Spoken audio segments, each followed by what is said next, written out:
passar? Vamos falar de mais 3 homens importantíssimos. Hoje nós vamos falar de um monte de líderes da igreja, porque realmente o quarto século é impressionante em termos... Eu não sei o que Deus queria, mas ele levantou um monte de líderes eclesiásticos e teólogos no quarto século. Isso é claro e evidente. Vamos falar de Ambrósio, Jerônimo e Crisóstomo. Eu só queria então mostrar isso para vocês. Eu estou insistindo muito nisso, mas eu queria que vocês visualizassem. O Atanásio morreu em 373, final do quarto século. Quando ele morreu, os 3 capadócios estavam na faixa dos 40 anos. Todos eles. Eles tinham mais ou menos a mesma idade. O Ambrósio, o Crisóstomo e o Jerônimo estavam na faixa dos 30. E havia um jovem no norte da África, com 19 anos, quando o Atanásio morreu, que é o grande gigante Agostinho. Então vocês vejam o peso do quarto século para a teologia, para a igreja, para a história da igreja. É realmente impressionante o número de grandes homens ali, todos vivendo juntos, na mesma época. Vamos falar do Ambrósio, antes do nosso intervalo. Ambrósio. Quando se fala em Ambrósio, você pense num homem da igreja, um líder eclesiástico, um líder da igreja, um pastor, um pregador, e ele foi também um criador de estilos de adoração. Ele era um homem também da liturgia. Ele nasceu em Roma, de uma família aristocrática, e ele era político. Ele começou cedo na vida política e ele foi governador do norte da Itália. Governador do norte da Itália. Era considerado bom governador, muito competente. E ele era cristão, mas aquele cristão não dos mais dedicados, né? O foco dele era a vida política, a vida como governador lá no norte da Itália. O problema é que a igreja em Milão, onde era a sede do governo, a igreja em Milão vivia um período de grande turbulência, por causa da briga de arianos com os ortodoxos. Uns puxavam para um lado, outros puxavam para o outro. E era bem a época aí, vocês vejam que ele viveu de 339 a 397, então é aquela época depois de Niceia em que o Atanásio está brigando pela verdade.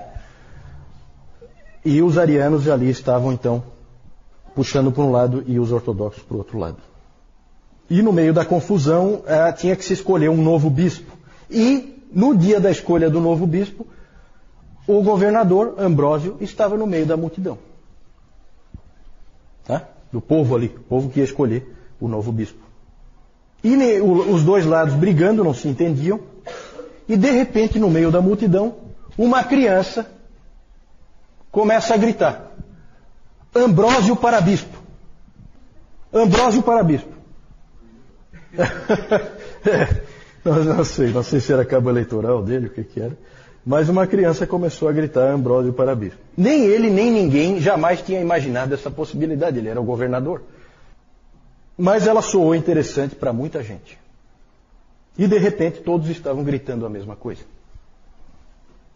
E aí ele ficou naquela situação de que ele não tinha como recusar. Foi a aclamação do povo. Só que tem um detalhe, ele não havia sido batizado ainda. Então, gente, olha só que interessante. Em 8 dias... ele foi batizado, ordenado e ordenado bispo. Em 8 dias ele foi batizado, né? Porque vocês lembram que o batismo era, nessa época ele era adiado, né? Então ele foi batizado, aí ele foi ordenado presbítero, e daí de presbítero já foi ordenado bispo. Em 8 dias. Com certeza é um recorde na história da igreja. É um recorde, impressionante. E o Ambrósio administrou muito bem os problemas que havia na igreja, e ele começou a defender a independência da igreja em relação ao Estado. que era um problema nessa época por causa do Teodósio. O Teodósio era terrível, ele interferia em tudo. Ele tornou o cristianismo a religião oficial e aí ele passou a achar que era o dono da igreja. E aí ele dava ordem para todo mundo. E o Ambrósio foi quem mais resistiu. Essa foi uma grande contribuição do Ambrósio, porque ele trouxe equilíbrio. Ele brigou com o Teodósio várias vezes, apesar de ele ser o imperador. Então é um homem muito corajoso. Depois nós vamos ver ali a figura. O Ambrósio uma vez não deixou o Teodósio, que era o imperador, entrar na igreja em Milão, porque o Teodósio tinha massacrado umas pessoas lá em Tessalônica. Ele falou assim: você com essas mãos sujas de sangue não entra aqui. Então ele se pegava, sabe? É um homem de muita coragem, esse Ambrósio. Teve várias rusgas com o imperador. Não tinha medo e sempre lutou pela independência da igreja. Também era um excelente pregador. Aparece ali, ó. Pregador fantástico. Um homem de retórica fora de série. Extremamente eloquente. Na verdade, depois nós vamos falar do Agostinho. Agostinho foi para Milão só para vê-lo. Só para vê-lo. Depois eu vou falar disso. Gente, então, grande pregador. E o mais interessante é que de todos os pais da igreja que nós vimos até agora, ninguém chegou tão perto até agora da doutrina da graça.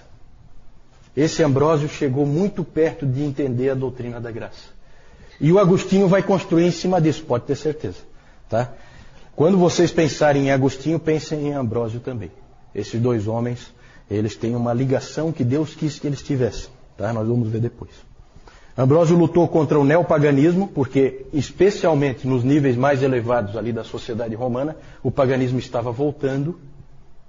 Muita gente achava que o cristianismo tinha enfraquecido Roma, e que bom mesmo era na época dos deuses, e tinha muita gente querendo trazer de volta, e o Ambrósio lutou contra isso, também lutou contra o arianismo, que voltava toda hora pelo norte. Ele está muito perto dos bárbaros, tá? Esse Ambrósio, porque ele está lá no norte da Itália.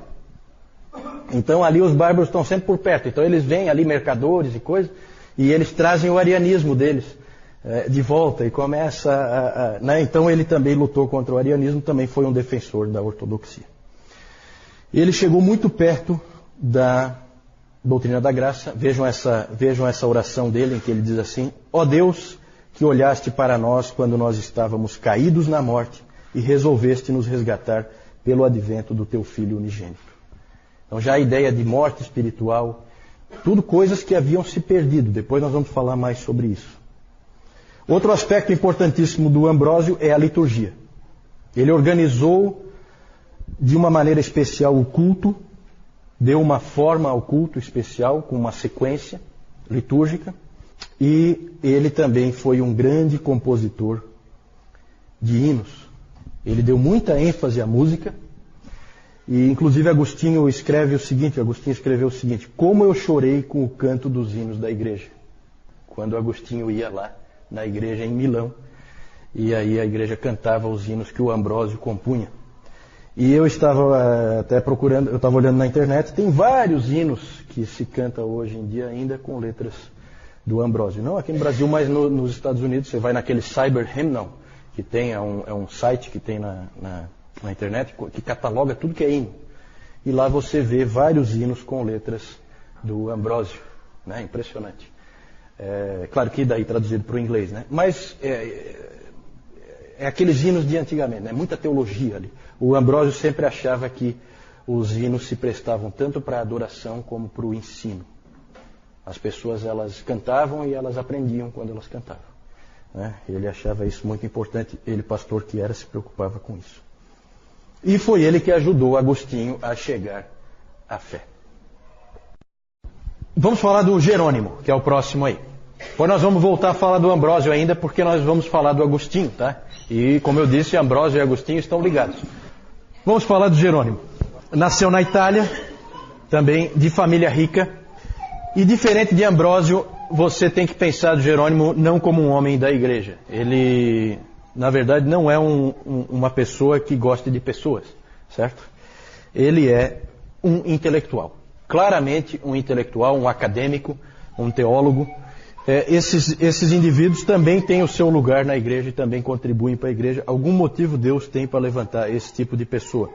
Ele tinha uma biblioteca impressionante, uma das maiores bibliotecas individuais no seu tempo. Ele comprava e colecionava tudo que era livro, comprava todos os livros que ele podia comprar. Adorava ler o Cícero. Parece que todos eles gostavam de ler esse tal de Cícero, né? Acho que eu vou ter que ler esse tal de Cícero também. O Cícero quando se fala em Cícero, é filosofia, tá? Esse Cícero, ele escreve filosofia grega. E ele gostava muito de ler o Cícero, até tem uma história interessante, porque apesar do Clemente e do Orígenes, vocês lembram, quando eles falaram sobre a filosofia grega, eles disseram que não tinha problema nenhum em você ler essas coisas, que é bom. Lembra que nós falamos sobre isso quando a gente falou de cristianismo e cultura? Mas o Jerônimo se sentia culpado quando ele lia o Cícero. Ele se sentia muito culpado e tal, porque aquilo não era um escrito pagão, na verdade. E então ele se sentia culpado. E uma noite ele teve um sonho em que ele foi colocado diante de Jesus Cristo. E aí Jesus Cristo disse que você não é cristão, porque você lê Cícero. E aí aquilo marcou ele profundamente, aquele sonho. Tem mais detalhes aí que eu não vou entrar agora, mas aí aquilo marcou ele profundamente. Dali para frente, então, toda vez que ele tinha vontade de ler o Cícero, ele então lia a Bíblia um monte para compensar. Né? Como é o ser humano, né? O ser humano é sempre a mesma coisa. Fazia uma compensação. Então ele lia um pouquinho do Cícero, e aí ele lia um monte da palavra e tal, para compensar. E ele queria muito deixar de ler o Cícero, não precisar mais ler o Cícero. Ele era viciado em Cícero. E aí ele acabou, nunca conseguiu parar de ler, e alguém uma vez disse para ele assim, mas você está lendo Cícero? Sim, mas e o teu sonho? Aí ele olhou assim e falou, bom, você sabe, né? A gente não pode dar importância demais para sonhos. Então ele acabou cedendo, né? A maior obra de Jerônimo, com certeza, quem é que sabe? Alguém sabe? Qual é a grande obra de Jerônimo? Ninguém? Tradução da Bíblia pro latim. Como é que é o nome dessa? A Vulgata Latina, exatamente, a Vulgata Latina. Essa é a grande obra dele. Trabalhou 22 anos nisso, porque é interessante que ele sabia muito bem, fluentemente, o latim, o grego, que era comum, né, saber essas línguas. Todos os indivíduos que escreviam nessa época no Ocidente sabiam o latim e o grego, e no Oriente sabiam o grego. E o interessante é que uma coisa que não era comum nessa época, ele conhecia também o hebraico. Então ele foi capaz de traduzir diretamente do hebraico o Velho Testamento. E o interessante é que o Jerônimo incluiu só os 39 livros canônicos. Ele não incluiu os outros, ele considerava os outros não canônicos. E isso é muito interessante porque a Vulgata Latina é a Bíblia oficial da Igreja Católica. Só que o Jerônimo não aceitava nenhum outro livro que não fossem os 39. Outro aspecto interessante, e que é um pouco irônico, é que a Vulgata, depois na história da Igreja, acabou sendo uma prisão da palavra. Por quê? Porque o catolicismo romano, ele aprisionou a palavra no latim, certo? O meu pai pegou ainda, né, a missa em latim, que é uma coisa recente dentro da história. Então o latim é a língua divina, vamos dizer assim, certo? Só um minutinho, só que o Jerônimo, o que nós temos que ter em mente é o seguinte, não vamos culpar o Jerônimo por isso. Porque quando o Jerônimo fez a tradução dele, ele estava traduzindo para a língua do povo. E nisso ele é um protestante, e não um católico romano. Ele está pondo a Bíblia na mão do povo, certo? Então não vamos culpar o Jerônimo pelo aprisionamento posterior que a Igreja Católica Romana fez da palavra dentro da Vulgata. O Jerônimo também escreveu muitos comentários da Bíblia. O Agostinho escreveu para o Jerônimo, escreveu uma carta para o Jerônimo dizendo assim: eu te agradeço pelos teus escritos, porque Deus deu alguém como você para você mesmo, para mim e para toda a igreja. Isso Agostinho escreveu para o Jerônimo, apesar dos dois terem brigas seríssimas, discussões seríssimas. Por quê? Porque o Jerônimo é um sujeito absolutamente intratável. Ninguém suportava o Jerônimo, certo? Ele não era uma pessoa fácil. Temperamento terrivelmente difícil, ele ofendia-se com qualquer coisa, podia facilmente humilhar as pessoas que não concordavam com ele, e humilhava mesmo, e também as pessoas que ele considerasse pouco inteligentes. Ele humilhava mesmo. Então, a pessoa daquela desagradável realmente. Desagradável. Itália, ele é italiano. Mas ele foi depois, ele é respeitado tanto no Ocidente como no Oriente. Porque no Oriente ele foi para Belém, né? Ele se estabeleceu mais tarde como monge em Belém. É interessante isso aí. Nós não temos tempo para entrar em detalhes disso aí, tá, gente? A gente sempre coloca aqui um resuminho com alguns aspectos que a gente considera interessantes e importantes. Foi um grande intelectual e também foi um monge. Só que ele foi um monge diferente dos beneditinos, porque os beneditinos suavam a camisa uma barbaridade, tinha que ter uma disciplina tremenda. Ele era um monge que queria sossego. Então ele foi para Belém se isolar para poder escrever, para poder fazer o trabalho dele. Nada desse negócio de ter muito horário, que nem os beneditinos, e ficar trabalhando no pesado. Isso aí não era com ele, não. Tá? Como monge, ele começou a escrever cada vez mais sobre o celibato. Esse é um indivíduo importante na influência sobre o catolicismo romano quanto a caráter superior do celibato em relação ao casamento. Ele cada vez escreve... Bom, um indivíduo desse nem tinha condição de casar mesmo, né? Porque quem é que ia casar com um sujeito desse? Nessa época havia um crescente interesse no celibato e na virgindade e dentro da igreja, e o Jerônimo influenciou muito isso. Com ele ficou isso ainda mais forte. O professor Calhoun, ele diz que se Jerônimo fosse dar notas, ele daria para o celibato um 10, para a viuvez um 6 e para o casamento um 3. Certo? Jerônimo, ele escreveu um livro chamado A Perpétua Virgindade da Bem-aventurada Maria, e ali ele escreveu um trecho assim, ó. O assento está macio, o chão está varrido, as flores estão nos vasos, o jantar está pronto. Diga-me onde, em meio a tudo isso, há espaço para pensar em Deus. Certo? Ele estava colocando os cuidados desse mundo, os cuidados típicos de uma família, como um empecilho à vida com Deus, à vida de comunhão com Deus. E isso aí ficou sem resposta, tá, gente? A resposta viria, mas só vem a resposta lá no tempo da Reforma com Lutero e Calvino, e, para usar um exemplo de dentro da própria Igreja Católica Romana, com o irmão Lourenço. Certo? Alguém já ouviu falar do irmão Lourenço? O irmão Lourenço, vamos falar dele mais para frente. Vamos adiante? Vamos falar do Crisóstomo. Crisóstomo, esse é importante principalmente no Oriente. Ele nasceu em Antioquia, que é no Oriente, e foi bispo de Constantinopla, que nós vimos que era a cidade mais importante nessa época. O Crisóstomo, esse nome Crisóstomo quer dizer boca de ouro. Esse é um apelido dele, tá? O nome dele, na verdade, é João. E ele recebeu esse nome boca de ouro porque era um maravilhoso pregador. Fantástico. Nasceu em Antioquia e foi convertido pela influência de Basílio. Então é interessante como aqui um influencia o outro, é interessante tudo isso. A mãe dele era cristã e viúva, e ela fez um trabalho excelente criando esse menino, esse rapaz, nos caminhos da fé. Libânios era um sujeito que era o maior retórico. Retórico é um indivíduo que ele é pago para falar. Libânios era o maior retórico do seu tempo. E o Libânios queria, por toda a lei, pegar o jovem para si, para trabalhar com ele, por causa da grande capacidade de oratória que o Crisóstomo tinha. A mãe dele é que impediu, a Antusa, né, a mãe dele, impediu que ele levasse o seu dom para longe do Senhor. Segurou ele para que ele trabalhasse para a igreja. Foi o Libânios que disse a famosa frase: que mulheres esses cristãos têm? Que mulheres esses cristãos têm? E realmente, na história da igreja, a gente vê que aquele famoso ditado é verdadeiro, né? Por trás de todo grande homem há sempre uma grande mulher.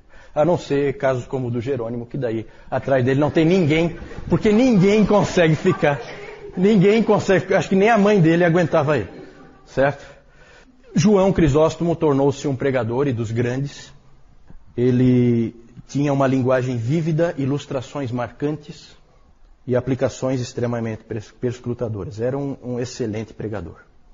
De todos os homens que nós vimos até agora, ele é o mais agradável e fácil de ler. Os escritos dele são os mais fáceis para você ler hoje. Eu li um trechinho de uma pregação. Interessante porque ele pregava sequencialmente nos livros da Bíblia, certo? Como as igrejas reformadas fazem, e como a gente faz aqui, o Newton faz aqui, ele fazia assim também. Peguei um trecho lá de 1 Coríntios, bem interessante a pregação dele. O Charles Spurgeon ele admirava profundamente o Crisóstomo pela sua pregação, mas tem um outro lado. O Spurgeon ele ficava decepcionado, por um outro lado, com o Crisóstomo. Ele admirava pela pregação, mas por outro lado, ele ficava decepcionado por encontrar tão pouco da graça nos ensinos de Crisóstomo, que era comum nessa época a doutrina da graça de Deus estar ofuscada e apagada. Há só indícios e nada mais. Mas ele é lembrado como um grande exegeta, o maior exegeta do seu tempo. Ou seja, um indivíduo que sabe explicar o sentido da palavra. Ele vai e explica a palavra com perfeição. Calvino achava que Crisóstomo era o supremo exegeta das Escrituras. Calvino admirava muito Agostinho, todo mundo sabe disso. E ele cita o Agostinho mais do que ninguém. Ele cita Agostinho mais do que todos os outros juntos. Né? Mas ele se decepcionava profundamente com a exegese do Agostinho, que era realmente um desastre. Por quê? Por que o Agostinho errava na exegese? Porque ele era adepto da escola de Alexandria de interpretação da Bíblia, o Agostinho. E eu vou mostrar para vocês daqui a pouco uns exemplos da escola de Alexandria, vocês vão entender por quê. A escola de Alexandria sempre interpreta a Bíblia de maneira alegórica. Existe o sentido literal, mas eles consideram o sentido literal inferior, não tão importante. O mais importante é o sentido escondido, místico, nas Escrituras, certo? E o Agostinho foi um pouco atrás disso aí. A outra escola era a escola de Antioquia, que sempre pregou o sentido literal das Escrituras. E o Crisóstomo é da escola de Antioquia, certo? Então a gente, com certeza, nós nos sentiríamos muito mais confortáveis em Antioquia do que em Alexandria. Né? Nós hoje interpretamos a Bíblia o mais literal possível, certo? O que deixa todos impressionados é o seguinte: como é que pode o melhor exegeta não ser o melhor teólogo? Isso é um enigma que o próprio Calvino se questionava.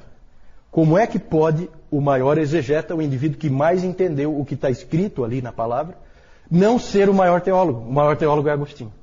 Como é que pode isso? Eu não sei, eu acho que ali Deus deve ter mostrado que nenhum homem se basta a si mesmo. A igreja precisa sempre de todos. Eu acho que é isso, né? E ninguém é perfeito. Ele foi também, esse Crisóstomo foi um grande pastor. Ele ainda não era pastor, ele ainda não era presbítero, e ele já escreveu um livro sobre o ser presbítero, né? Mesmo ele não sendo. E é um belo livro. O Calhoun disse que é um livro útil ainda hoje. E ele escreve que o pastor deve ter grande discrição e grande zelo. Deve ser uma pessoa discreta e extremamente zelosa. E o Crisóstomo disse que o ofício do pastor é duplo: povo e pregação. Você deve dar ênfase idêntica a essas duas coisas. A ênfase deve ser a mesma: cuidar das pessoas e cuidar da pregação. Certo? Aí então nós vemos aquele quadro ali, é o Ambrósio recusando a entrada do Teodósio. Não vai entrar na igreja de jeito nenhum.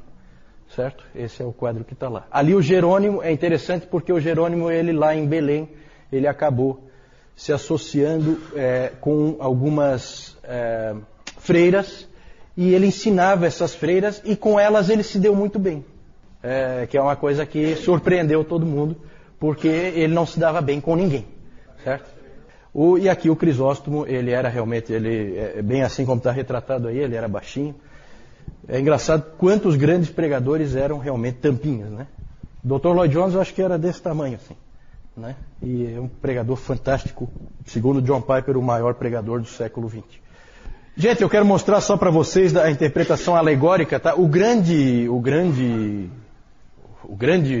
destaque da interpretação alegórica é Orígenes, tá? Aquele que quando era bom era muito bom e quando era muito ruim, certo? E aqui eu quero mostrar para vocês uns exemplos. O Orígenes, ele dizia que a interpretação das Escrituras é em 3 níveis, que correspondem às 3 partes do ser humano. Tudo isso aí ele tirou da filosofia, tá? Da filosofia grega, platônica. Então o nível da carne é a interpretação literal e óbvia da Escritura. Então aquilo que você lê ali, a interpretação literal, corresponde à carne ou ao corpo humano, que é visível e evidente a todos que o veem. Esse tipo de interpretação é para os indoutos. O nível da alma, aqueles que já fizeram algum progresso na vida cristã começam a discernir sentidos mais além do óbvio. Tá?